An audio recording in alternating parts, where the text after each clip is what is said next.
Giffords, the anti-gun violence organization created by former U.S. Congresswoman Gabrielle Giffords, announced a lawsuit against the National Rifle Association alleging the NRA illegally coordinated $35 million in campaign contributions to Senate and presidential races between 2014 and 2018.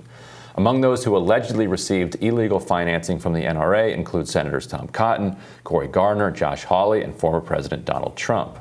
The lawsuit is just the latest blow to the NRA, who, after ballooning into one of the most powerful lobbying organizations in the country, fell from grace in recent years after a series of legal and PR disasters.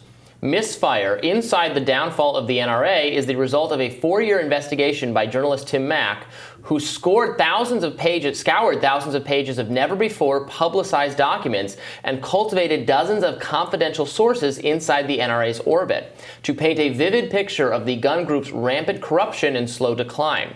Washington investigative correspondent for NPR and author of Misfire, Tim Mak, joins us now to expand. Welcome to Rising, Tim. Thanks so much for having me. Yeah, so tell us more about the book. I was looking at some of the kind of other interviews you've done and excerpt material, and you really explain how Wayne LaPierre, this head figure in the NRA, there was kind of running a grift that ended up being very alienating to people who are major supporters of gun rights and of the NRA. Can you talk about that? Yeah, so what was really interesting to me in starting this project and writing this book, Misfire, is that the NRA is kind of a black box, right? Before starting this project, you didn't really know much about the personalities and the figures and what was happening behind the scenes. And so Misfire pulls the curtain back and explains who these people are. Not a lot of people know who Wayne LaPierre is. And the book starts with a scene at Wayne LaPierre's wedding in the late 90s when he just doesn't show up. And there's kind of a reason why I get into this, right? He's ultimately berated and heckled into going through with the wedding, and the wedding goes through late. But it says something about Wayne LaPierre's character that's central to why the NRA finds itself where it is now, which is that Wayne LaPierre, over many years, has been convinced to do a lot of things he didn't want to do because vendors, his bride, a lot of folks were able to determine that if he was yelled at enough, harassed enough, he would eventually accede to any demand, whether that's millions of dollars in spending for contractors or anything else.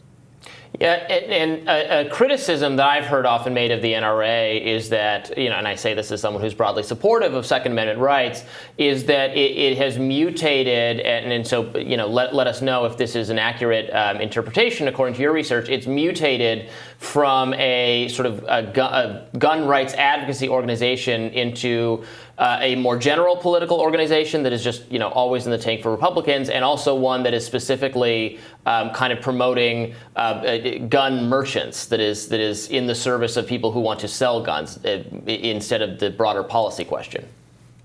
Well, look, one of the major themes of the book is this pivot point that happens after the shootings at Sandy Hook.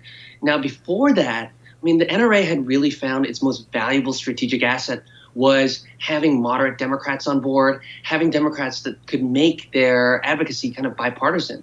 But after Sandy Hook and the failure of that Manchin-Toomey gun reform, basically the NRA made a strategic decision to double down on just reaching out to conservatives and Republicans and using this conservative cultural war in order to gin up membership and fundraising through the Obama years. And it worked to a point. It's kind of a less central element of your book, but can you tell us a little bit about the NRA's kind of what you call the lobbying animal house?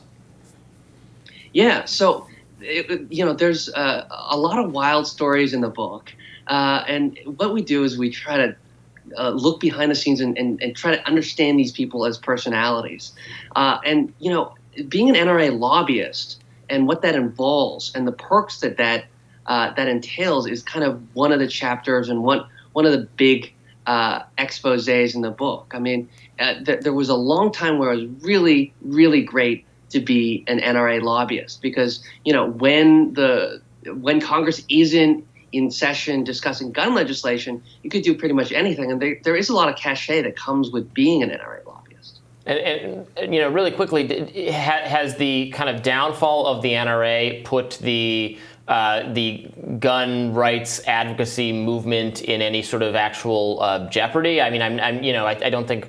Is the NRA's diminished sort of standing going in danger of sort of letting gun control proposals take off more because the chief organization fighting them is kind of an embarrassment now? Yeah, well, I mean, this book is really about a lot of people being upset with the NRA, even as grassroots members, at exotic vacations for executives, private jet travel, millions and millions of dollars in things like lavish meals and six figures in suits for Wayne LaPierre.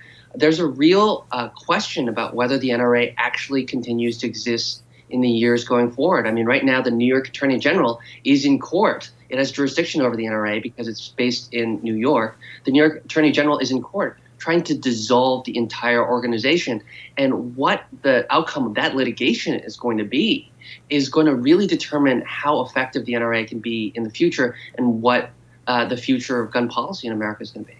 The book is Misfire, Inside the Downfall of the NRA, and the author is Tim Mack. Tim, thanks so much for being with us. Thank you for having me. We'll be back with more Rising right after this. Stick with us.